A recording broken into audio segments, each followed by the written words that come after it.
You're listening to Season 10 of Mobile Suit Breakdown, a weekly podcast covering the entirety of sci-fi mega franchise Mobile Suit Gundam, from 1979 to today.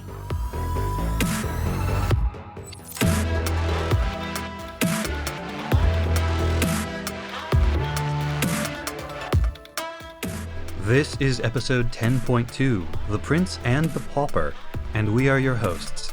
I'm Tom, and I've never actually read The Prince and the Pauper, but I did watch the Wishbone adaptation.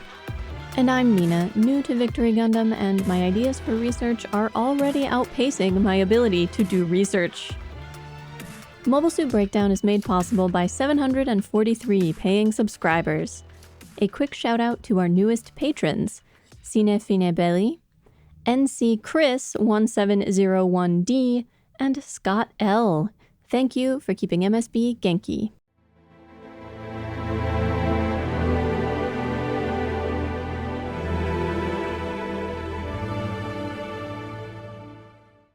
This week, Mashin to Atahi, The Day He Met the Machine.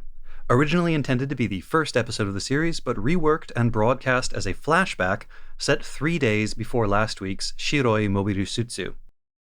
The creative team for this episode features many of Victory's heavy hitters.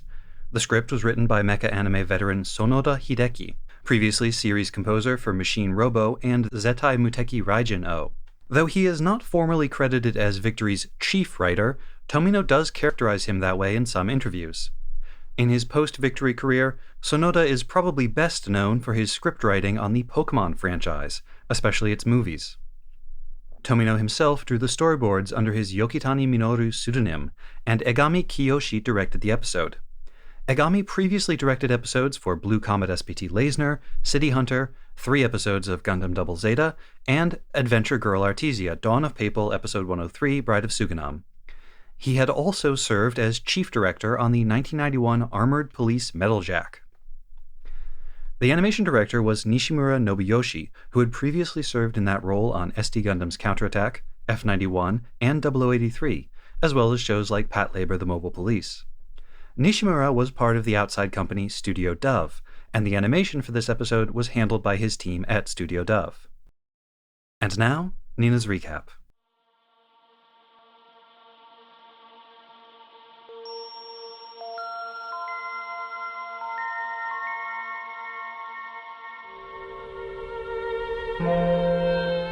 Walking in the woods, Shakti thinks back to the day that seemed to change everything.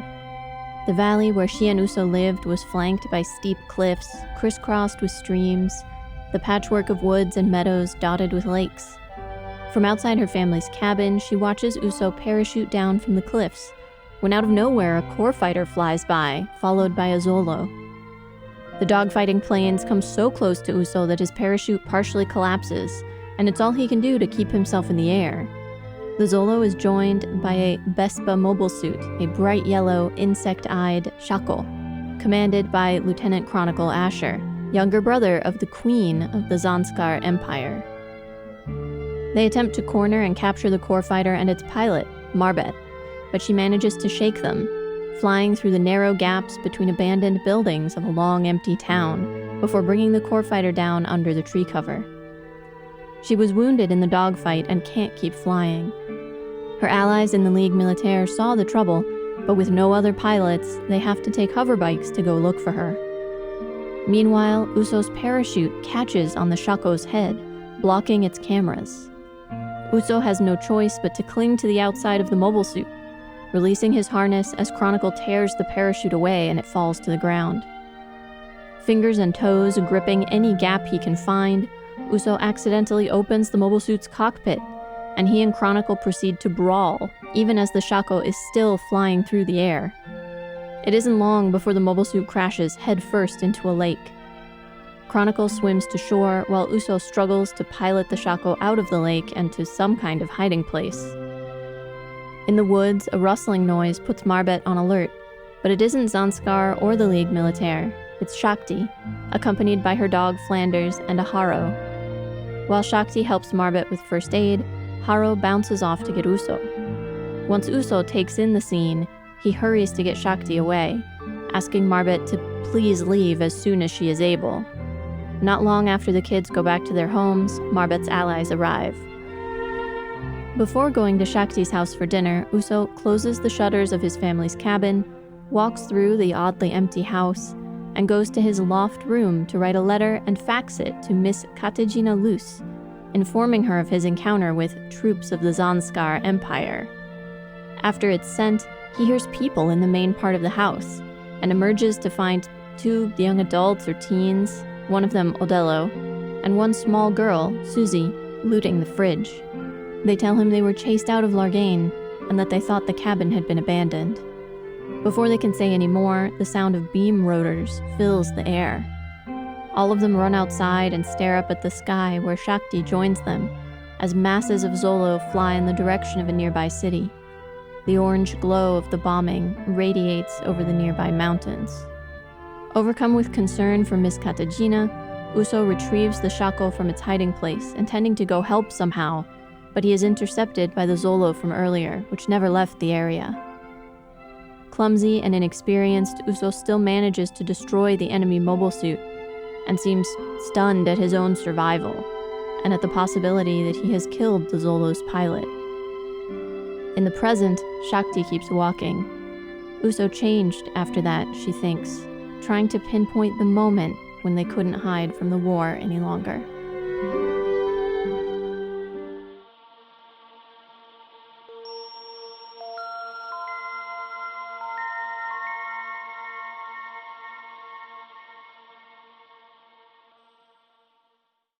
Well, Nina, you have just watched the original first episode of Victory Gundam. What did you think? I thought it was pretty good. I, in particular, noticed how many things they dropped about the world in a very natural kind of way. There's no big info dump on what's happening, where we are, who the various groups are. Just little mentions, right? Yellow Jackets, Bespa, Zanskar, Largain, the Special Zone, the Guillotine. All things that clearly the characters in this show already know about, already understand, but the audience is going to have to piece that together over time, over the next few episodes. And Uso even at one point references, like, the rumors that are floating around about Zanskar coming to invade. Now that I've met this Bespa Yellow Jacket, and I believe them more.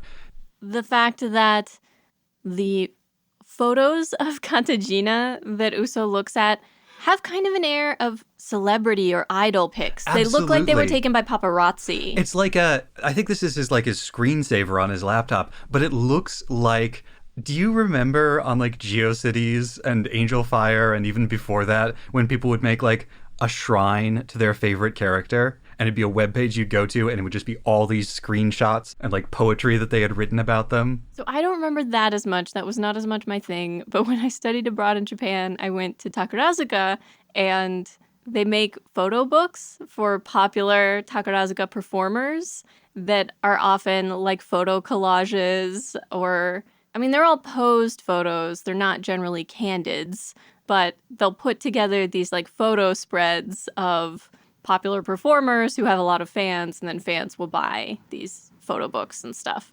And I had one for an extremely cool Tokoyaku who I'd seen perform. I remember that. Yep. They do a similar thing for Gundam. Like, New Type Magazine will put out these MOOCs, these magazine books. In fact, we have one of them for Victory Gundam, where they'll include like creator interviews and design sketches and stuff like that, but also a lot of like glossy screenshots arranged in much the same way as like, I don't know why I call them screenshots when really they're like cells, film stills. Yeah. Anyway, the point is, it has that same kind of like, look at the idol. Here are a bunch of photos from different angles. Right. So beautiful. It's a bit like a photo spread in Us Weekly of some currently popular actress. And yet, the fact that he's writing to her about the war, or about a possible war, a possible invasion, indicates that she is involved in politics in some way. She is not necessarily a performer. I guess she could be both. It's been known to happen. And there have certainly been, though they tend not to last very long, moments when young, attractive politicians get this kind of star treatment. I did not get that vibe from this at all. I got the vibe of, like, she's the cool older girl that he has a huge crush on. Like, not quite a neighbor, but like when you're in middle school and you have a crush on a high schooler. And this is just fan mail? Or like a pen pal. I don't know. The vibe I got was that they absolutely do not know each other. They do not have any kind of a relationship. But she is someone who is in some way contactable, which again points to like a politician or a star who can, of course, receive fan mail. Or in this case, fan faxes. Gosh, the fax machine. The fax machine. Yeah, Katajina's house has the same kind of old world opulence that like Bararona's place did. Yes, they do a lot with the background designs and the scenery in this episode that I thought was really cool, actually. And I had wondered about it initially because we cut from Uso's cabin to Katajina's house or apartment, and Uso's cabin is so bare. Everything but his bedroom. His bedroom feels lived in. It's this little loft. There's a pile of clothes and a pair of shoes. There are pictures on the walls. There's a pen cup and a lamp and a desk. The rest of the house is basically empty. There's furniture, but there's nothing on the table. There's a couple of laptops and a book on a desk. It has the feeling of a place that no one lives in. And I thought maybe that was laziness. They didn't want to draw in, a more complex background for that scene. But then they cut to Katajina's and there's this beautiful vase of flowers foregrounded. There are cabinets behind her that have the vague impression of stuff in them. There's the cityscape out the window. She's reading a book at a table with a pretty lamp on it. And so it was purposeful. It immediately conveys what you might call class difference. That Uso and Katajina live in different worlds, even though they're like actually probably, 2 miles apart. And Uso's isolation. We've already heard Shakti invite him to dinner, but any neighbor might do that. Any neighbor might say, "Oh, are you coming to dinner tonight?" But then he goes into this house and there's no one there and there's no stuff there. And it's hard to imagine that it would look like that if he had a mother or father living in that house with him, or other siblings, or anybody, any other family or friend.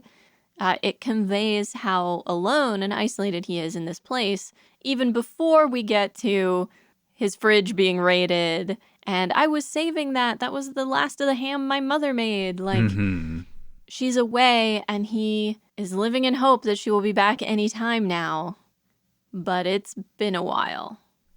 And we get all of this from Uso's house without needing to remember the line from the prior episode about how Uso was waiting in Casarelia for his parents to come home. This is very tight and efficient direction in order to convey the narrative of Uso's life. That both Uso and Shakti's houses are clearly farmhouses, log cabins. They've all got shutters. Not for storm reasons, but for blocking the light and not being a target at night reasons.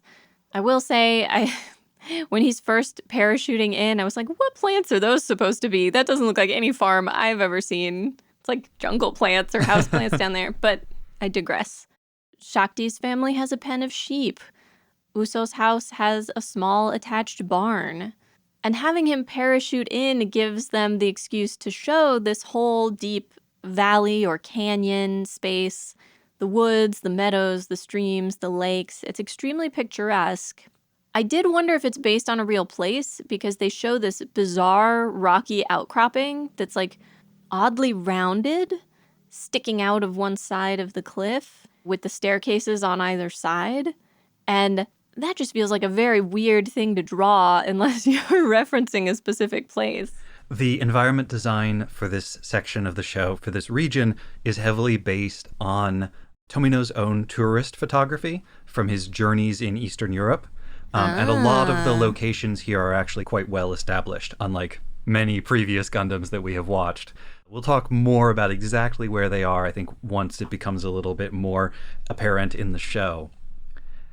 Did you notice that his cabin is built directly into the rock face behind it? So when you get a shot of the ceiling, one half of the ceiling is like wood timber and the other half of the ceiling is just rock. I did notice that half of the ceiling looked odd. I wasn't sure if it was stone. I hadn't realized it was quite up against the rock face. I thought it might be some sort of weird uncovered installation or something like that. I did notice they have a fireplace with a pot in it. It's not properly 2 stories. He's up in a loft, but it's really a 1-story cabin, or like a 1.5. Mm-hmm. And most of it is open to the roof. It's all pretty rustic. And one imagines that Shakti's is the same.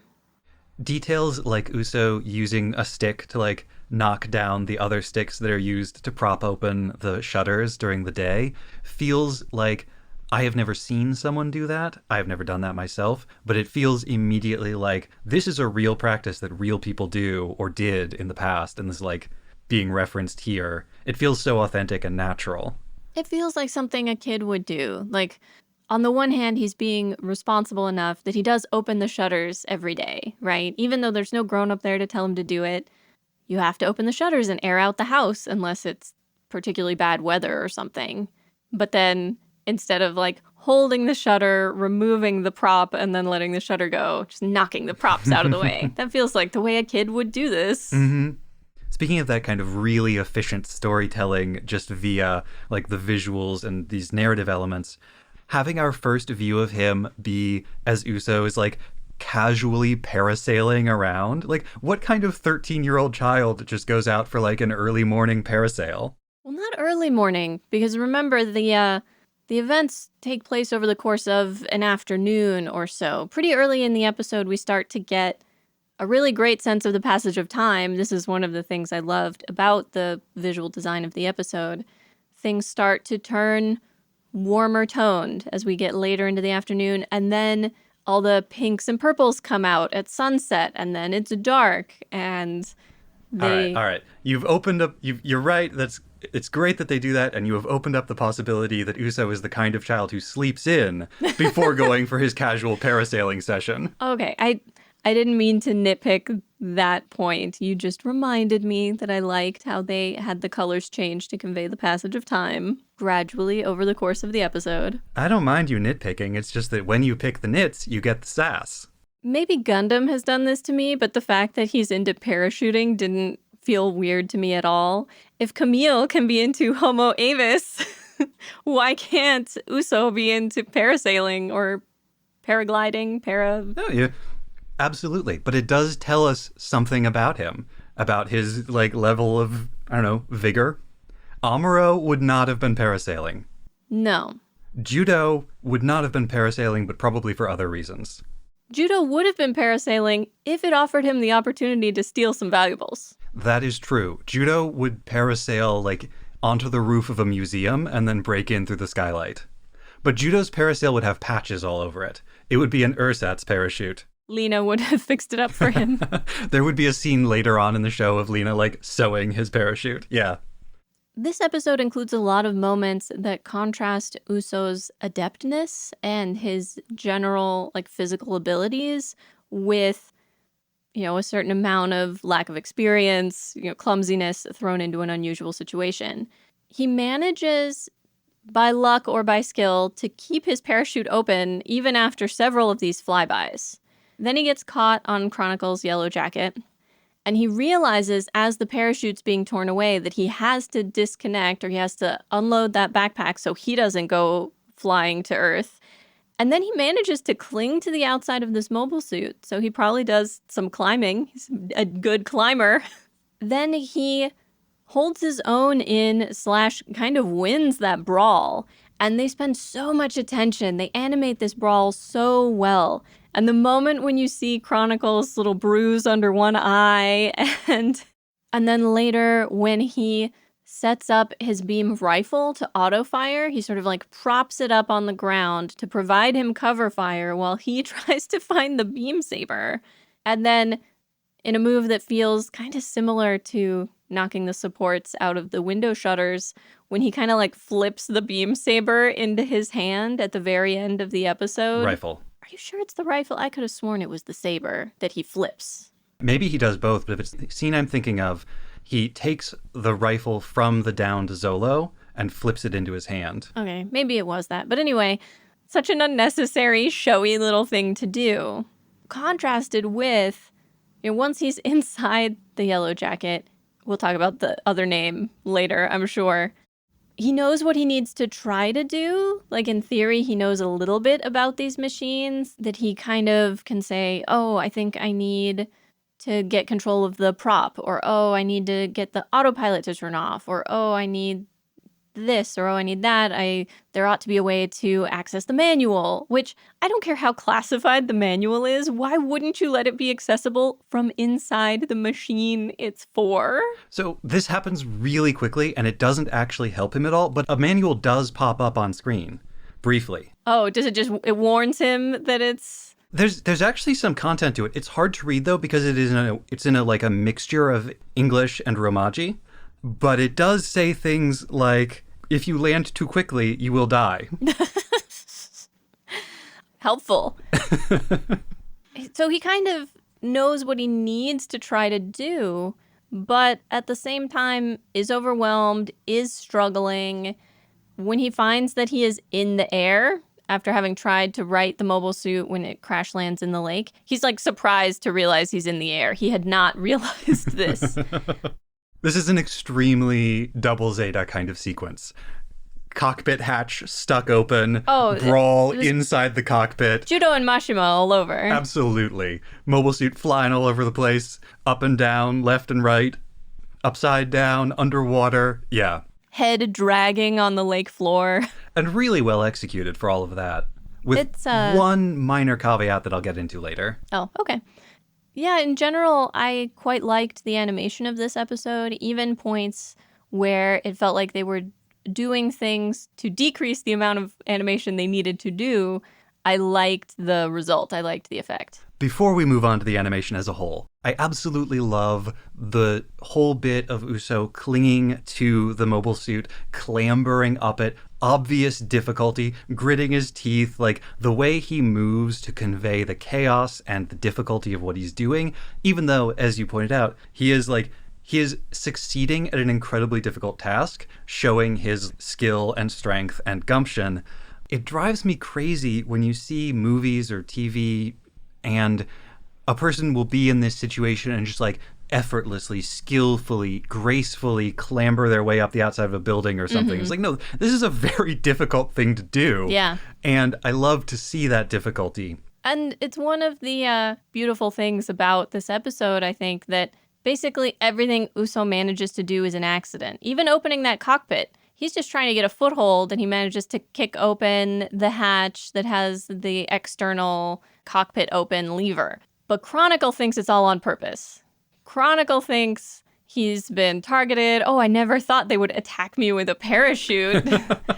And when Uso gets the hatch open, it actually takes Chronicle a little while to realize that the hatch is open. Which would happen if your cockpit is set to look as though it's clear. Exactly. Which I love the effect of. I think it looks so cool. When they're fighting and Uso gets knocked onto the panoramic monitor and it just looks like he falls into the sky and then hits it. It's a beautiful shot. There's also that great moment. He's climbing up the outside of the chest. The eyes look at him and open up and do the little compound eye thing. They look like insect eyes. And it gets reflected back in Uso's visor. It's a beautiful little shot. Really nicely storyboarded. Some of the other little bits of information that drop. Gary's comments about Chronicle seem to hint at not much respect for this guy. They all know he's a Nepo baby. He's the queen's little brother.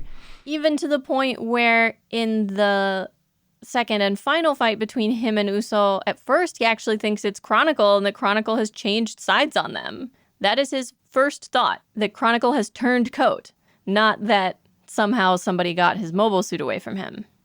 We've established that the Ligue Militaire is severely understaffed. The only pilot this particular group has is Marbet.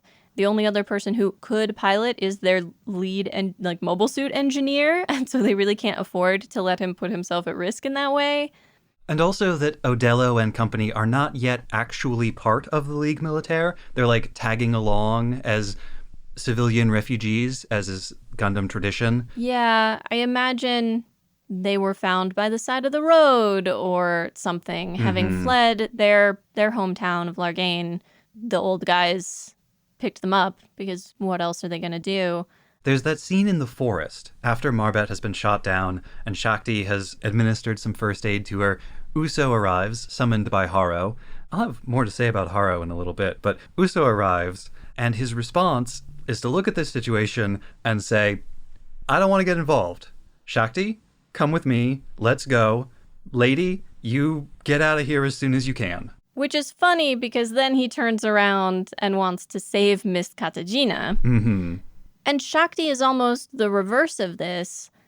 Shakti saw an injured Marbet and wanted to help her, and clearly knows at least a little bit about first aid, right? She's like, well, I have to cut away your suit so I can actually see the wound.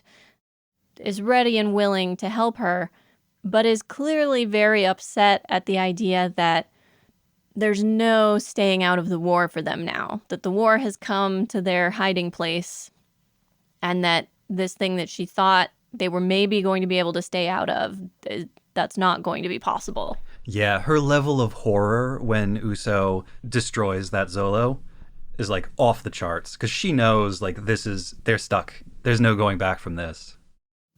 On the second watch through, I did wonder whether maybe she can't see the fight and could just see the explosion and worried that he had been shot down.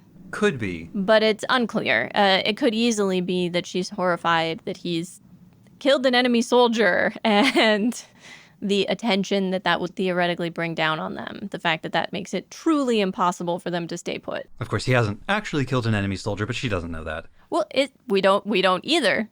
Gary bails out and lands in the canopy and lands safely on the ground. We have Chronicle's comment from the previous episode that nobody would survive a fall like that. I guess I operate on the logic that if we see the pilot bail out, then they're probably fine, but... And they don't show us Gary move, groan, respond in any way. Falling from that height through a bunch of trees, it's a toss-up. Yeah. We are 2 for 2 on somebody falls out of a mobile suit into a tree canopy now. I wonder if they'll be able to keep it up for the whole rest of the show. 1 tree canopy fall per episode. Yeah, we've established that Chronicle at least thinks that kind of fall would be deadly, so... Yeah, we'll find out, I guess. Watch and find out. Also, there's a bit earlier on in the episode that kind of makes it seem like maybe Shakti has a little bit of precognitive ability going on. Oh? This is at the very beginning, when Uso is paragliding around, before the core fighter appears, before anybody else has noticed it, Shakti, looks over towards it, or what seems to be towards it, and seems worried, and then looks away like, oh, there's nothing actually over there, and then looks back and the core fighter appears. And, maybe she heard it. Yeah. But we as the audience don't hear it. There's no audio cue for its approach. And so, look, it's Gundam. Maybe I'm projecting a little bit of new typeness onto her. It seems like maybe she had a premonition of something bad. And now, at the end, after Uso destroys this mobile suit and maybe kills its pilot, she has another premonition of something bad coming. But Uso's reaction to seeing Marbet, contrasted with his rushing to save Katajina, I think demonstrates that for him this is all still very personal. He doesn't really care about the bigger political issues, the Ligue Militaire versus Zanskar versus, he wants to protect his little community and this girl that he has a huge crush on. And then contrast that with how we can imagine other Gundam boys would have reacted if they found Marbet in the forest like that. Amuro, a stern, powerful, older sister type military officer, he would have been instantly struck dumb. He would have been in love with her. Probably, yeah. There's a reason I called her the Matilda type. Camille would say something rude and then try to steal the core fighter. Camille would have pre-existing opinions about the political situation, and the way he would treat her would depend on whether he agrees with the Ligue Militaire and what it's doing. He might criticize her for having this fight in a civilian area. But does she know it's a civilian area? Nobody's supposed to know they're there. Would that occur to Camille? I don't know. I think Camille, in many ways, was the most thoughtful and savvy about the world around him of the various protagonists. But also a bit of a hothead, especially at the beginning. That's fair. I'm thinking about Camille in like episode 1, episode 2. Yeah. Steals a mobile suit Camille. Punches one cop and then kicks another one, Camille. Rampage Camille. Exactly. Judo, I think, would probably say something nice and then try to steal the core fighter. We already know exactly what Al would do because this is basically the same scenario where Al first encountered Bernie. And I think if it were Ko, I don't know that he would notice Marbet at all. He would just be like, wow, cool core fighter. Let me check it out. I will note we both very much enjoyed the punny moment of, no, wait, don't shoot it. There's someone on that mobile suit. It's like, well, it's a mobile suit. Of course there's someone on it. No, I mean... Yeah, full belly laughs. And then there was one moment that feels like maybe snuck in, that they decided to make a change later and forgot to alter this or couldn't alter it. But there is an adult man in the background of one of these scenes early in the episode when Shakti is watching the dogfight, which Uso keeps getting caught in his parachute. There's an adult man in the background also watching this, which I thought was maybe going to be her father or an uncle or somebody who works on their farm, a neighbor, who never makes an appearance again throughout the entire episode. And that feels strange. I think better to not show that person at all. Because otherwise, why aren't they checking on the kids? Why aren't they sitting with the kids watching the attack on Uig? So maybe there was a version of this episode where he was going to be involved in what happens more, and then they changed it, but they couldn't or didn't remove him. I don't know. Yeah. I assume he's like another person living in Casarelia with them. Not one of their adults, but just like a neighbor. But I would think a neighbor would be just as interested as the kids are in the fact that a core fighter crash landed nearby, or in the fact that a nearby city is being attacked. I also, and maybe I'm naive, but in such a isolated community that seems so small, I would think that if a bunch of the other adults are gone and left their, 13 or 14-year-old children alone, you would maybe be checking on them. Like, if you're one of the last adults left for miles, or the last, safe adult or adult they even know nearby, that even if the kids continued living in their own homes and so were essentially living alone, that you might check on them, especially when there's obvious military activity nearby. Yeah, why is Uso going to have dinner at Shakti's house, who I think is 12, and not, at this guy's house? Why are they not both going over to his house for dinner? Right. Yeah.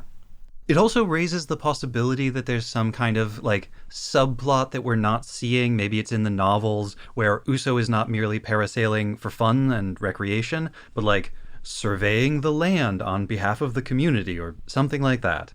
Whatever it is not in evidence before us in the show. I know that they had an unusual amount of pre-planning for this. More time than usual to prepare these episodes, to plan out the storyline. And in retrospect, Tomio has said that he felt like that maybe gave them the rope with which to hang themselves, that they spent all of that time coming up with this overly convoluted story. It's not an unusual problem. Fans of the podcast might remember me insisting that once we decided to do this, that we needed to set ourselves a premiere date for the first episode, because I was convinced we would just sort of edit it to death otherwise and work on it indefinitely without ever releasing anything. Which, yeah, I definitely would have. So with that in mind, it's easy to imagine how storylines would get generated, incorporated, and then discarded, but leave behind some traces of themselves in the storyboards, in the plot, in the outline. And then once it's been animated, might as well include it. They couldn't reanimate that scene to remove him, and so there he is. We've meandered a little bit around the topic of animation. There's one more thing I want to say about this, though, which is that the animation is really good throughout this episode, except the mobile suits themselves barely ever move. And you can tell that a lot of directorial tricks have been employed in order to avoid having to animate the mobile suits moving too much. Very frequently, we see only a small part of the machine moving, only a hand, only an arm, only a leg. Bits where in prior Gundam we would expect like to see the mobile suit moving and then cut to the pilot inside doing kind of a similar movement in like a match cut kind of situation. Instead, we just see the pilots, and the mobile suit's movement is wholly implied. When the mobile suits are on screen, frequently they are in a locked pose, flying through the air woodenly. And those directorial tricks are employed very well. They make the battle look good and exciting, even without needing to move the mobile suits around very much. But like, once you start looking for it, it's really obvious. The good animation here, and it's great, is for the characters. Well, so before we talk about the characters really quick, there were a couple of things they did during that fight that I thought were very interesting. One was a moment where while on a still or while panning over a still, they flash lights and it creates the impression of movement, the impression that something is happening, but they haven't had to animate anything. I assume that's done with actual flashing lights in the studio as they're cycling the animation. They just time it as they're photographing the cells. Yeah, exactly. I believe so. And I love the painted explosions. I've paused a couple of times on the explosions. It's this very like painterly, you can see the brush strokes, you can see the brush work. I really like that effect a lot. And the moment that I assume was meant to be the ending of the episode before they made it the second episode instead of the first, which is a still, again, very painterly frame of Uso's mobile suit, sort of charging up into the air. It's quite beautiful. That technique of ending on like a painted still instead of just a regular animation cell is called a Dazaki, after Dazaki Osamu, who sort of pioneered the technique in his work. And it's good. We haven't seen those in a while. They cropped up occasionally in Zeta, more frequently back in First Gundam. It just looks real good. You mentioned the faces. Now, I don't have the time to do like research on this, but there were a couple of moments, in particular with Uso's face, when I realized that what he reminded me of, what the movement of his face and the line work of his face reminded me of. And it's this particular era of Disney, which it turns out is sort of like the Disney Classics era when Walt was still alive, and there was this group of animators, producers, directors called Disney's 9 Old Men, who were kind of the core team. And not every movie that they made in this period had that look, but if you think of, say, The Rescuers, The Sword in the Stone, Jungle Book, some of the way that the faces are drawn and animated, this felt very similar to that. And I checked the dates on some of the Disney movies that felt like the right kind of animation when I picture it in my head. Keep in mind, I haven't seen most of these movies in a long time. This is pure vibes and like childhood memory. But some of the Disney movies that came out from like 51 to 77. But here in the 90s, those are the movies that this team might have seen when they were kids. And Tomino has talked about his desire to go back to an older style of robot animation, to get away from the overly serious, overly detailed, very staid, real robot stuff of, say, the late 80s and the early 90s, to get away from the 0083 style and get back to the classic robot animation of the 70s. And in doing so, you know, maybe there is some other elements of that, like that older approach, that older aesthetic that he is also trying to channel here. Certainly, the two key visuals touchstones for this series, Future Boy Conan and the World Masterpiece Theater anime like Heidi Girl of the Alps and A Dog of Flanders, which the dog here is named Flanders. It is not a subtle reference. Those are older shows. Those are largely shows from the 70s. One of the main beneficiaries of this more kinetic, fluid animation is Haro, who bounces and squishes and like that is a very plastic orb as it's moving around. And has so much character. Like, Haro goes to get Uso and bring him to Shakti and Marbet. Haro clamps on to Uso's foot so that he has to be brought up into the mobile suit with him. This is a highly advanced I don't know what generation of Haro this is, but this is a way more sophisticated Haro than the Haros of Amuro and Camille's day. This Haro appears to have opinions about the correct course of action in any given circumstance. Also has a different voice. That is a different Haro sound. Also, capable of pretty incredible speed. Like, there's the bit where Haro is leading Uso around on the Wappa, or, in fact, I think later there's one where Haro is chasing Uso on the Wappa and, like, keeping up. So, Uso at one point complains that his Wappa is very slow, so let's say it's not like a full motorcycle, but if that Wappa is roughly as fast as, I don't know, a 50cc Vespa, that's still doing like 30 miles per hour, or 48 kilometers per hour for our metric listeners, or 115 kilometers per decimal hour for our French Revolutionary listeners. So imagine a Roomba coming at you at 30 miles an hour. I'd rather not. That's why Haro had to be strapped down when they got in the cockpit, to restrain his power. I was somewhat amused that they put in a seatbelt, but not a harness. An air belt. Right, but like, we've already seen one of these machines turn upside down. Oh, yeah. You would think you would just put in a harness.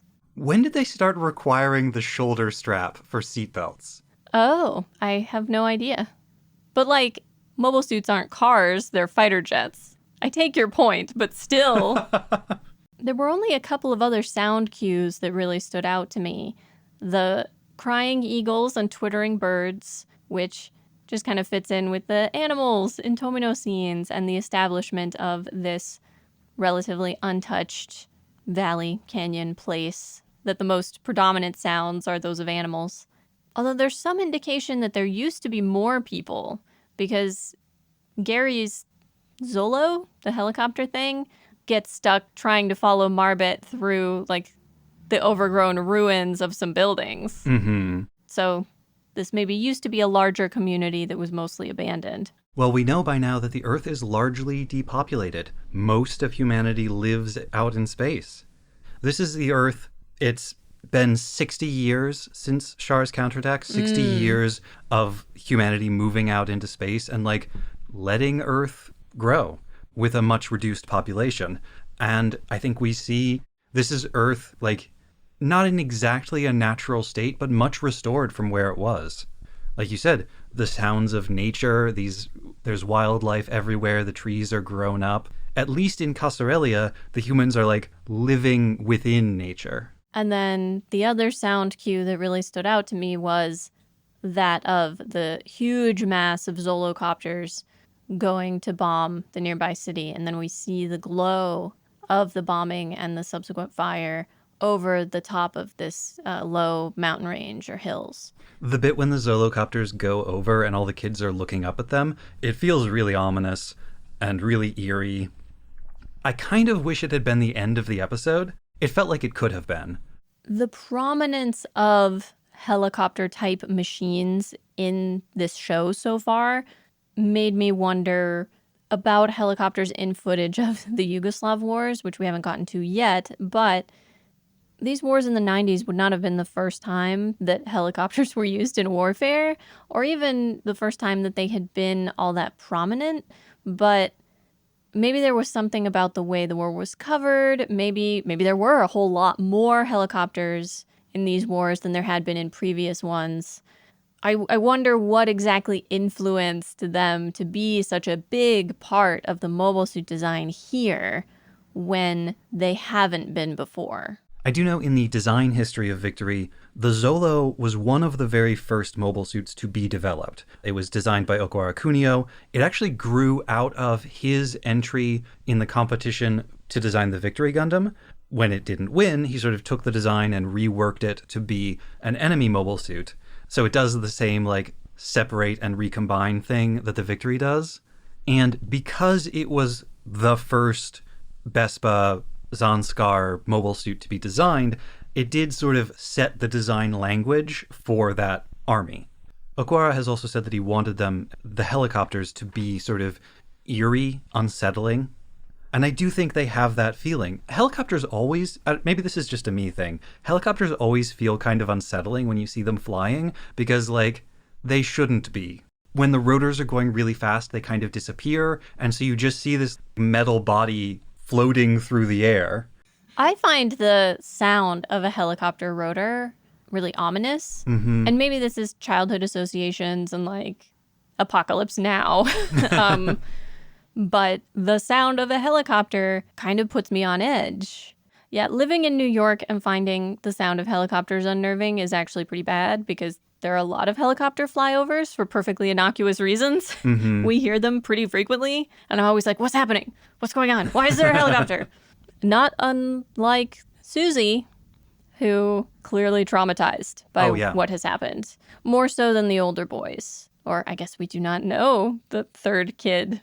Yeah, we don't know much about the blonde one, except that he likes driving the big truck, or pretending to drive the big truck. Or she could be a girl with a short haircut who wears suits. Absolutely. Probably he. Who knows? But yeah, Susie's reaction to that sound is also very powerful and immediately sets up the conflict of Odello, having been pushed out of his home, wants to join the Ligue Militaire and fight against them.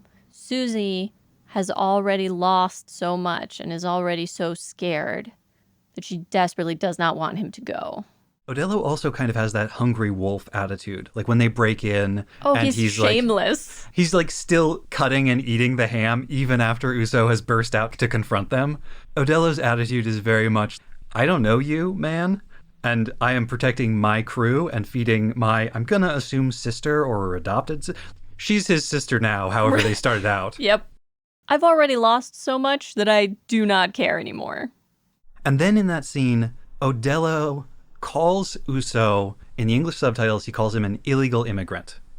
And this is a really powerful line because in English, and at least in the United States, the issue of illegal immigration has been a major political issue for our entire lives and is almost a litmus test for political affiliation. A person's position on immigration will tell you so much about their politics. And casts a whole nother sort of layer of meaning on them hiding out in this valley, on them having farms and being farm owners, workers. I assume they're squatting. I assume they don't like technically own the land if they're not there with permission, right? Like they're squatting and they've carved out some farms. And casts into starker relief that class distinction we see between Uso and Katagina. And explains why they're living in such an isolated place, why there's so few other people around. It might even explain why all the parents are gone. And so I think it's really important that I note at this point that that is not what Odello says in the Japanese. He calls Uso Chikyuno, that's related to Earth, Fuho Kyojusha, illegal resident, which is also the term that's used for squatters. It doesn't necessarily mean that Uso is a spacenoid who illegally returned to the Earth. Which is what the translation implies. Right. There is a different term for an illegal immigrant. So illegal resident, I think, has very different implications and does not in the same way implicate the larger pre-existing political debate and sort of calcified political positions that are associated with what people call illegal immigration. It's much more like when the government orders an evacuation of an area and people refuse to go. It is, in fact, exactly like that. The most likely explanation is probably that Uso's family just refused to leave Earth when the Earth Federation government required all the poor people to leave the planet. Or it could be that Uso's parents illegally snuck back to Earth, or his grandparents, but it suggests a very different situation. There's one other line like that, which is when they are fighting in the cockpit. Well, and one part of this sort of backs up what you were saying. Uso says to Chronicle, spacenoids should stay in space. Like, spacenoids shouldn't interfere with our life here on Earth. So he clearly doesn't think about himself or his family as spacenoids in any way. But in the subtitles, Chronicle says, you people have no right to pollute the Earth. Which I was like, oh no, is he going to make some good points? Because the intro narration has established that the reason that they pushed people out into space, ostensibly, was because the Earth was so polluted that it wasn't a fit place to live anymore. Chronicle might be one of those who thinks that the best, fastest way for the Earth to recover from the environmental impacts of humanity is for everyone to leave, and that any human presence on the planet is pollution and is harming the environment. The reason this is a bad translation of this line is that what he actually says in Japanese is much more like, you people have no right to be here. Nothing about pollution, nothing about the environment or hurting the environment. And someone translating might try to use the word pollution to create the implication that like, oh, you scum, you pests, you vermin, your very presence pollutes the earth. But by the 90s, people were talking a lot about pollution's effects in the environment, hole in the ozone layer, etc. You create a bunch of confusion about what exactly chronicle means here by using that word in the subtitles. Like illegal immigrant, it's just extremely loaded language. Right, and does not convey the meaning that I think it's meant to. Yeah, what he says is, I think, Kisamara ni chikyu wo yoroshiken ni wa nai. And it's kind of flowery, formal language in a way, but also Kisamara is insulting. Well, he is a prince and a snob, so it's not surprising at all that his language would be flowery, even when he's being a jerk. Early on in the podcast, a couple of times you referred to the mobile suit that Uso steals as a yellow jacket. I think that Yellow Jacket is the unit that Chronicle is part of, an elite unit somewhat separate from the regular armed forces of Bespa. Okay. Are we eventually going to hear what exactly the difference/relationship is between Zanskar and Bespa? Probably. So yeah, they do say the name in this episode. I noticed this is one of those names, like Farah, like Mashima, that the chosen English spelling is not great for conveying how you say the word. Because they spell it Shokyu or Shokyu. Which kind of, you would say like, oh, shock you, Jacques. Yeah, Shokеw. But what they say is shako, which I thought of a shako, which is a British colonial hat. I like, what, they're a helmet of some kind? No, it's a hat. It's a hat. It's like, it's stiffened wool or something. No, what you should think of is shakoki dogu. Why? Shakoki dogu are, I talked about them in one of our SD Gundam episodes, actually, but they're little clay figurines from the early prehistory of Japan, and they have these goggle eyes that look like the snow goggles used by native peoples, like in Alaska, which have a very thin slit into like big bug eyes, like the eyes of the Bespa mobile suits. To help with the glare off of the snow. So shakoki dogu becomes shako. I see. Mm-hmm. And that brings us to another fun name issue, which is, what is Uso's last name? Because he, in his letter to Katsujina, he signs it Uso Ebbing, and it appears on screen in the show, which you would think would be the definitive word on how that name should be written. It's not? It is absolutely not. I have seen more different Anglicizations of this kid's name than I think any other Gundam character or mobile suit. Quick note that while they do pronounce it with slightly different emphasis, in Japanese, Uso means lie. Yeah. As in to tell a falsehood. In the Japanese, it's, instead of Uso, a lie, it's Uso. Yeah, it's slightly different, but it's close. And Tomino has actually gone on record about this. That is where the name comes from. Okay. At least according to him, known liar. So the katakana for Uso's last name is Evin. So it seems like it should be Evan. Mm-hmm. In Animerica magazines that were coming out at the time that Victory came out, it was written Ebin, E-B-I-N. Now the official way it's rendered on our Blu-ray box, in the credits, and official websites and stuff like that is Ewin, E-W-I-N. And I did my best, but I could not find any official examples, or even quasi-official ones, of Ewing, but I'm positive I have seen people write it that way online. So there is a verdant forest of possibilities for how we might pronounce this kid's name. We will probably just call him Uso. You mean we're just going to avoid the problem? Yes. Just run away from it? Yes, we are. Jupiter Headband would be so disappointed in us for just avoiding a tricky name pronunciation. What would Admiral Zobel think? Is that a good ending? I think that is a good ending. Great. Even if we haven't actually resolved the issue of Uso's name. I mean, are we going to? Do you have a proposed resolution? Because I don't. I mean, I guess my only comment would be that I think anything that actually appears on screen in the anime is like that's correct. It might not be the only correct option, but you can't say that's wrong. It's in the anime. It's there on screen. Yeah. It's like diegetically like top notch. And that's the one that's ebbing?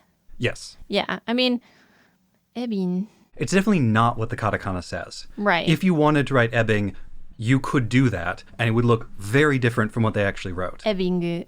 Yeah. Probably. But, I mean, I think ebbing kind of splits the difference. It's close to Evan, and it's what's on screen. But there are times when, at least in the subtitles, we entirely ignore what's on screen. Though the subtitles are not, like, diegetic in the same way, obviously. But, like, we never called him Mashimre. Except maybe once or twice for a lark. But I'm perfectly content to call him Uso Ebbing. I do think we will probably default to calling him Uso most of the time. I am curious whether they're doing names in Japanese order or English order. At one point, Gary calls him Lieutenant Chronicle. I thought Asher was his last name. Shouldn't he call him Lieutenant Asher? Well, but they also called him Commander Shar. The way Gundam titles interact with names is not like Captain Bright, but his last name is Noah, right? Like they often do that. Basically, every character has a mononym, which may or may not be their entire name. Like Makube, he doesn't have a last name. His name is Makube. Names are weird and tricky, and so weird. I'm pretty certain they're doing it in English name order. Now, having established that I think ebbing is correct, the current amalgamation of Bandai and Sunrise is also like the masters of the Gundam canon going forward into the future. And if they say the official name translation is Ewan, then I think that's also correct. We want to be consistent and clear about who we're talking about. We want people to know who we're talking about at any given time. But as long as we are consistent and clear and not just like making up nonsense, as long as we're not lying to you, our listeners. One of the things that makes Gundam so interesting and important and is part of why we can talk about it the way we do in the podcast is that these shows didn't freeze when they aired. They've continued to live on after that and to appear in other media, to continue to be a part of this almost living universe that is both a shared fandom artifact, but also a corporate product. Like one of the sources I looked at when I was confirming his name, as I looked at Uso's profile in UC Gundam Engage, the mobile game that is currently running. So we talk about covering Gundam from 1979 until today, and part of that means covering the continued life of these characters and these shows on and on into the future. And the current regime wants his name to be Ewan, whatever it was on screen at this particular moment in 1993. 30 years ago, y'all. I have to say that just to remind myself of it, that is in fact 30 years ago.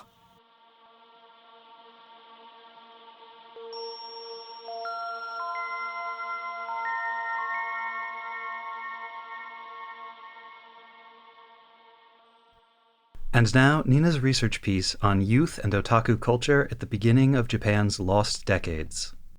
In a previous season's history overview, I discussed Japan's asset price bubble, the heady economic boom years of the mid to late 1980s.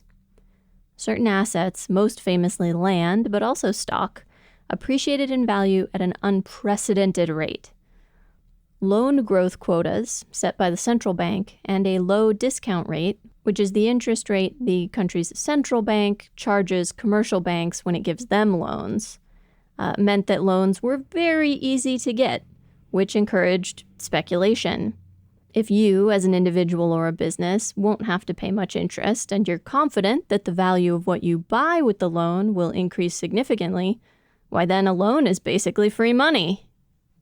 The causes of the subsequent crash were complex and are still hotly debated by economists, but some likely contributing factors include the export-heavy economy and uneven balance of trade with the United States, an issue about which the United States applied considerable diplomatic and economic pressure, see the Plaza Accords, attempts to curb appreciation of the yen, deregulation of certain financial transactions, in particular currency trading, uncertainty about the international economy after the Black Monday crash of 1987, tax law that favors investment in land, decreased savings rates, a sharp increase in the discount rate in 1989, and what one source described as an almost adversarial relationship between the two main institutions of Japanese monetary and fiscal policy, the Bank of Japan and the Ministry of Finance. While the causes may be debated, the effects are easier to quantify. The Nikkei stock index fell from a high of 38,915 at the end of 1989 to just 14,309 in August of 1992, though it wouldn't hit its lowest post-bubble point until 2003. By 1992, average urban land prices nationwide had fallen 1.7% from their peak. It may not sound like much, but that's a huge deal when we're talking about asset value.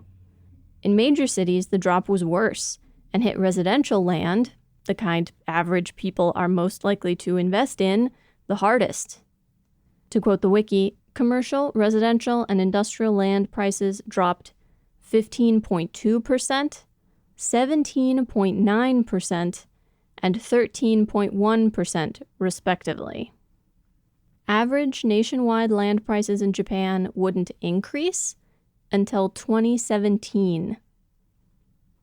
Consumption decreased, household real income decreased, investing decreased, and what investment was happening was more likely to be in foreign markets. This made it harder for Japanese companies to fund improvements, so many lost their technological edge and Japanese goods became less competitive.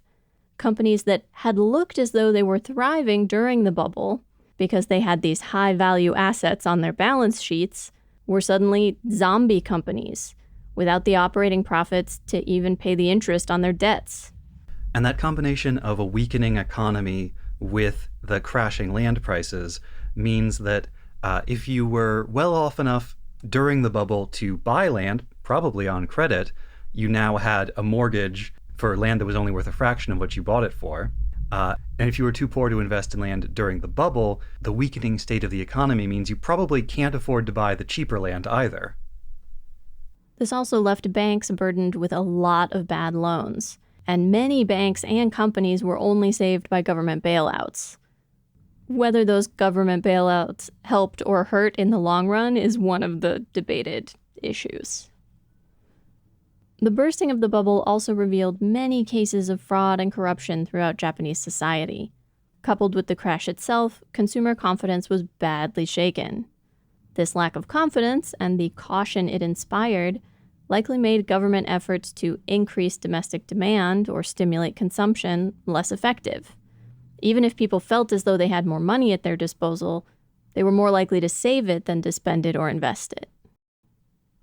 Japanese life during the bubble economy is often characterized by, on an individual level, conspicuous consumption of luxury goods and modern conveniences, and on a national level, international prominence of Japanese companies, accompanied by admiration tinged with fear. Remember the scaremongering around Japan as number one and Japanese investment in U.S. companies and U.S. real estate. In his book on Japanese consumer behavior, John McCreary discusses how the bubble established certain expectations among Japanese people, expectations about their future consumption and wealth, about the kind of lifestyle they would lead, and that the bubble bursting overthrew those expectations for most people, replacing them with nothing so much as uncertainty. And that's what I really want to dig into over the next couple of research pieces. some of the societal and cultural trends of the time and how they were caused by or influenced by the bubble bursting. Specifically, trends in the roles of women in society, perceptions of youth culture, otaku and the moral panic around them, and the toy and anime industries. Because I am terminally overambitious, I initially planned on covering all of that this week, but once I started writing, it became clear they needed to be split up. So this week, we will kick things off by talking about youth culture and otaku. There are jokes to be made about perpetual pearl clutching, that as each subsequent generation rises into positions of power in media, they look at the next generation with some combination of fear, disdain, confusion, and disgust. In fact, Sharon Kinsella suggests that Japan's attitude toward youth culture generally, as expressed in the media and by the sort of intelligentsia, is comparable to the attitude in the United States and the UK toward leftists during the Cold War.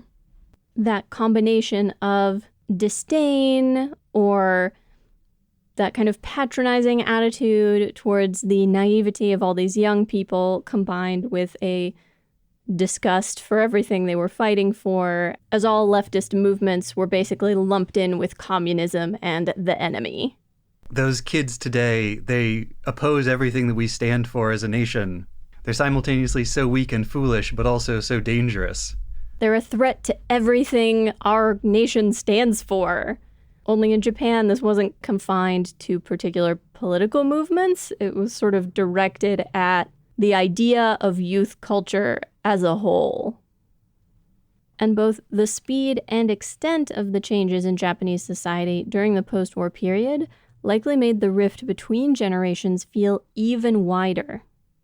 But in spite of the cyclical nature of complaining about the youths, there is a lot about this specific moment in time that feels as though it might be relevant, especially in a Tomino series. In Kinsella's paper on youth subcultures and otaku, she suggests that, quote, political youth radicalism became completely obscure by the early 70s, but younger generations, youth culture, and young women became the focus of nervous discourse about the apparent decay of a traditional Japanese society. She goes on to say that in Japanese discourse, youth as a category is largely symbolic. What we might call youth or young adults are, in Japanese discourse, considered more like overgrown children or adolescents. Basically, that there's no intermediary life stage between adolescence and full adulthood. So if you aren't an adult, well, then you're a child. This perception also goes back decades to the 60s and 70s and is entwined with the view that youth culture is individualistic, childish, willfully immature, and escapist. That it's a rejection of designated adult roles in society. Implicit in this criticism is that those adult roles are necessary and that as participants in society, it is one's responsibility to fill them, to adequately contribute by fulfilling your familial, corporate, and national duties. The failure or refusal to do so shows that young people have no sense of social obligation. Again, these concerns, raised about the young people of the 90s, had been raised about young people of the 70s. For youth of the 60s and 70s, the activism they had engaged in felt like a failure. The older generation solidified its hold on power and ignored their concerns. The reforms they protested for never materialized. This is one possible reason presented for the apparent apathy or lethargy of their generation later on. One contemporary commentator described them as enthusiastic about nothing and indolent about everything. These same concerns about the passivity, individualism, and empty consumerism of young people would persist into the 90s. Complaints about kids nowadays may be as old as time, but the 60s and 70s feel like the root of this particular critique of youth culture, and worth bringing up because this generation of disappointed and disheartened activists is the one to which Tomino belongs. In the mid-80s, the term Shinjin-rui, or new breed, or new type of human, emerged as a term for young people who had been born into relative affluence, with no memory of the hardships of the early post-war period. Who exactly the term referred to shifted over time. In 1987, it was people in their 20s and 30s. In 1992, it was people under 30. In 1993, it was people in their late teens and early 20s. So it wasn't so much a generational marker as a term that just meant young people. They were comfortable with new technology and seemed to reject the old hierarchical relationships. For some members of older generations, there was hope that the Shinjinrui would be more open-minded, more flexible, less constricted in their thinking. At the same time, public discourse described them as irresponsible, complacent, mere passive consumers with narrow interests and no willingness to venture outside of their comfortable private life, what was frequently termed their cocoon, cabin, or capsule. Kinsella refers to Nakano Osamu, who, quote, appears to directly credit the Shinjinrui with causing the major characteristics and problems of a late industrial economy. Because of the new breed's preoccupation with pleasure and comfort, it chooses pleasure over pain, recreation over work, consumption over production, appreciation over creation. One particularly vivid metaphor from the Kinsella paper is that of a cruise ship.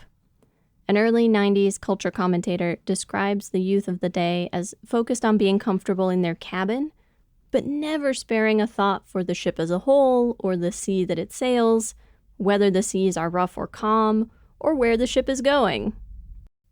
In the 1970s and 80s, it was almost a foregone conclusion that middle-class men would become salarymen, which is to say, work a white-collar corporate office job, with the companies one could apply to more or less strictly determined by one's academic ranking in secondary school and in university exams. This created a feeling of resignation. As a young man in this system, it would feel as though your whole future were already decided and laid out in front of you. And, incidentally, the more a young person felt they were benefiting from this system, the more politically conservative they were likely to be, even at universities that had been hotbeds of leftist activity, like Todai. When the economy was good, freeders, adults who engaged in irregular or non-salaried work, were seen as making a choice, rejecting the all-consuming corporate life in favor of work that, even if it provided fewer benefits, gave them more freedom. However, as time passed and the economy went into recession, freeders were seen more negatively, their lack of regular salaried employment characterized as a refusal to be part of or contribute to society. This feels particularly cruel, given that after the bubble burst, Japanese businesses replaced many of their regular positions with part-time and contract jobs. There were simply fewer good jobs to go around, and those jobs weren't as good as they used to be. No expectation of lifetime employment, no guaranteed raises based on seniority, and even heavier workloads. Andrew Gordon outlined an extreme example. Enterprises hire far more new employees than they plan to keep, impose impossible work norms, demand long hours of unpaid overtime, and squeeze out their labor until they quit, often in exhaustion or with damaged health. Young people sign on for such jobs, drawn by promises of regular employment status in a difficult job market. These conditions delegitimized the old construct of adulthood. Why work, quote, so hard to become like adults, like their sad parents, in a society that might never reward them for that work? One change was that in the 90s, youth rebellion, or rejection of the old norms, wasn't through social movements as much as it was expressed in their personal lives. A prime example of what was called the twofold consciousness of the generation is a person who outwardly conforms at their office job, but resists the expectation that they dedicate themselves to the job 100%, and pursues their passions and interests, like, say, anime, in their free time. Which brings us to otaku. The word otaku originally means you, your home, or yours, with respectful connotations, the kind of word you might use to talk to someone of similar social standing, but with whom you are not particularly close. As a slang term, Kinsella describes it as referring both to someone who is not accustomed to close friendships and therefore tries to communicate with peers using this distant and overly formal language, and to someone who spends most of his or her time alone at home. And, as with any niche slang term, the meanings changed and multiplied once it broke into mainstream media. For otaku, that happened in 1989 with the case of Miyazaki Tsutomu, a man who abducted, murdered, and mutilated 4 young girls before he was caught. Police found his bedroom full of manga and anime tapes, including lolicon and pornographic content. He was dubbed the Otaku Murderer. The case kicked off a moral panic about the otaku subculture, especially amateur manga, and became a symbol of dangerous trends in Japanese culture, with the media pointing to the murderer's lack of close relationships and a careless, neglectful upbringing as causes for his alienation from society, leaving a gap that was filled by immersion in a fantasy world of anime and manga, a world full of virtual company and grossly inappropriate role models.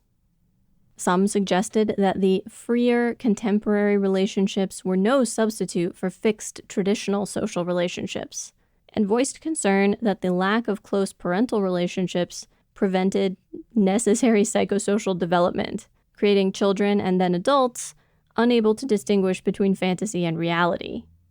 Coverage of the case fostered the public perception that otaku were dangerous, psychologically disturbed perverts.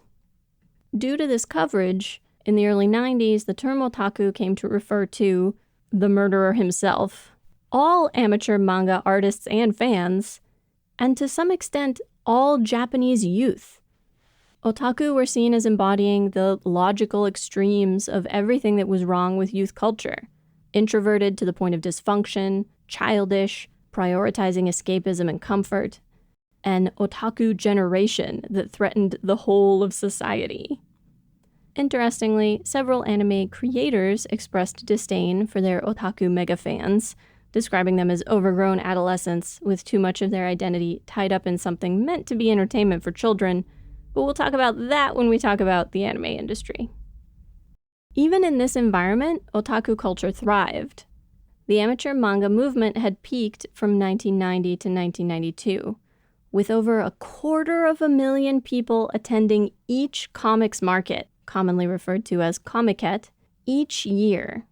These conventions were the largest mass public gatherings in contemporary Japan, and amateur manga was one of the few social or cultural forums not dominated by the privileged.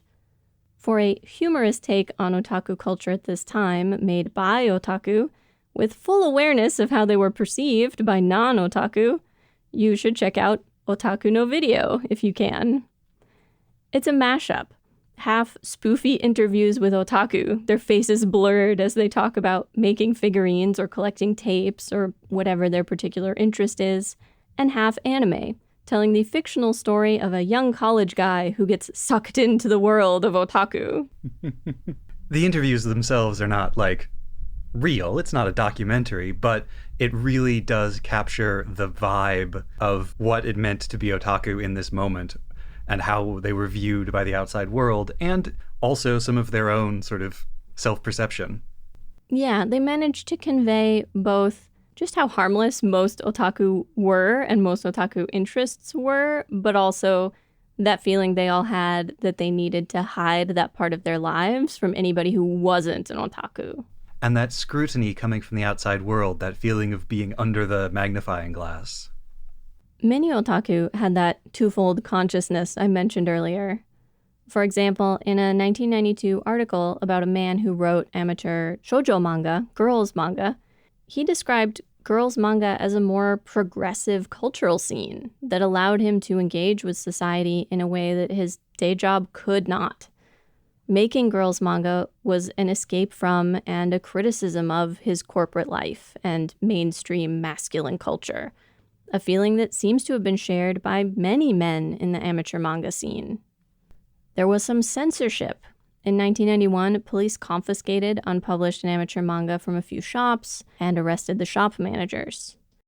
With the subculture receiving so much more attention from outside, 1993 was the first year in which Comiket issued guidance about appropriate content for works to be sold there. Perhaps some of the best examples of how otaku were described and perceived are these two quotes Kinsella included in her paper, both of which follow that pattern where the person saying it is clearly horrified, but to me reading it, I'm thinking, heck yeah!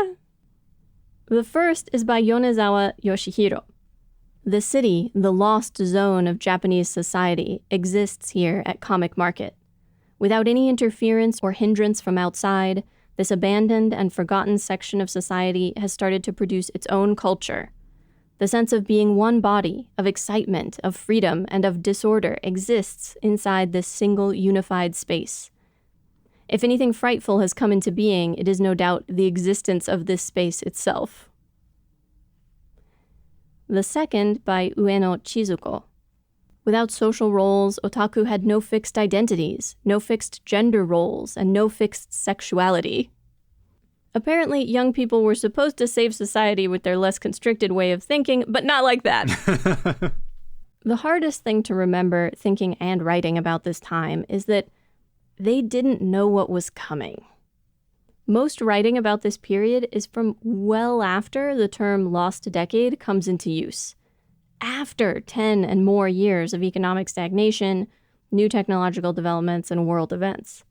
From our current position in the narrative of Gundam, all anyone knew was that the exuberance and excess of the boom years was over. And it remained to be seen whether the youth of the day would save society, ruin it, or join it just like their parents had.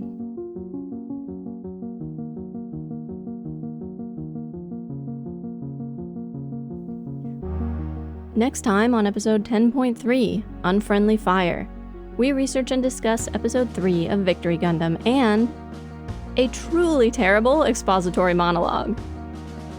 Attack of the Flying Trousers. That is a thematically important baby. Fight, Flight, or Fawn. Hey, that's from F91. You'd think they'd know better than to rely on the Earth Federation. Shoot and Scoot. Hang on, didn't we just see him die? There is no continuity error so large that you can't solve it with the existence of body doubles. A new generation of Mobile Suit martial arts. Surely this 30-year-old children's cartoon will provide an escape from the unrelenting horror of current events. And I continue to fall for Marbet. Please listen to it. Mobile Suit Breakdown is written, recorded, and produced by us, Tom and Nina, in scenic New York City, within the ancestral and unceded land of the Lenape people, and made possible by listeners like you. The opening track is Wasp by Misha Dioxin. The closing music is Long Way Home by Spinning Ratio. The recap music is Slow by Lloyd Rogers. You can find links to the sources for our research, the music used in the episode, additional information about the Lenape people, and more in the show notes on our website, GundamPodcast.com. If you'd like to get in touch with us, you can email hosts@GundamPodcast.com or look for links to our social media accounts on our website. And if you would like to support the show, please share us with your friends, leave a nice review wherever you listen to podcasts, or support us financially at GundamPodcast.com/Patreon. You can find links and more ways to help out at GundamPodcast.com/support. Thank you for listening. The Gundam fandom has been corrupted by wrong opinions, and the only way to purify ourselves is by exposing them to the light of day. For instance, did you know that Hit the Targets thinks Flanders the dog should be allowed to pilot the Victory Gundam just because there's nothing in the manual explicitly saying that a dog can't be a war criminal? What an utterly depraved wrong opinion.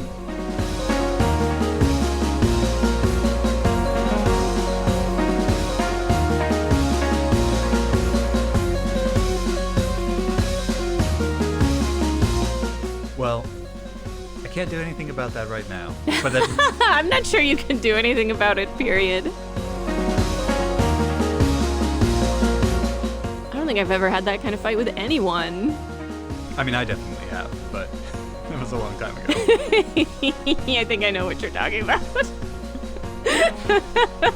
You may or may not. Oh, you little scamp. Getting into so many difficult situations.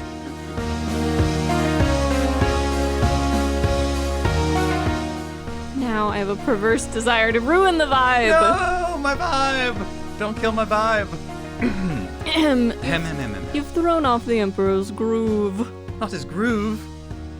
I'm pretty sure I'm the one who showed you that movie. You are. It's a great movie. It's a great movie. I'm really glad you showed it to me.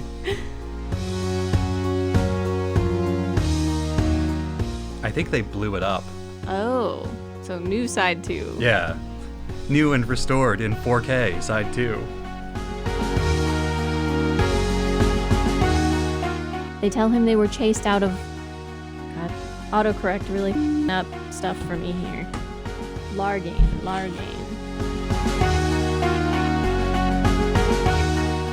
I can't be expected to remember these things. No. That's why I'm here. Not the sirens. They're gonna love you up and turn you into a horny toad. That would be preferable to messing with our recording. Don't think it's an either-or kind of situation. I see.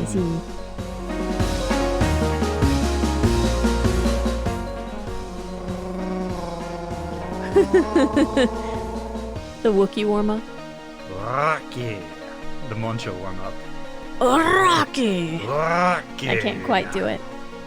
Well, I can't do the proper Spanish like tongue trilling one. The rolling the R. in the back of the throat one. There is no continuity error so large that it cannot be solved with the existence of identical twins. Wait, I've got a better one. Gee, I wonder if this is a pattern. Older generations continually pinning their hopes and disappointments on the generation or two after them.